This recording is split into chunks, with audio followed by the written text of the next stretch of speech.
માની જાની, શું નામ છે તારું? હે, અય્યાશ? હે, શું નામ છે? આલ્યાસ. બહુ સરસ. તમારું નામ? જીયાન. જીયાન. કયા ધોરણમાં ભણો છો? થર્ડ. 4 વત્તા 3. અરે વાહ.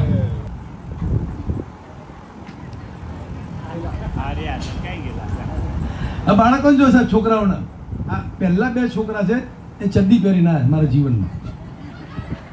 અમે જ્યારે ભણતા ને, ભગવાનની કસમ 10મા ધોરણ સુધી કમ્પલસરી ચડ્ડી પહેરવી પડતી. 10મું પાસ થાય એટલે 11માં પેન્ટ પહેરવા મળે. અને આજકાલના છોકરાઓ તમે જુઓ ને સાહેબ, ચડ્ડી પહેરતા નથી, પેન્ટ સિવાય પહેરતા નથી. અને આ છોકરાના બાપાઓ હાજે ઘરે ગયા પછી પેન્ટ નથી પહેરતા. મોટો પતંગ હોય ને એવા પતંગ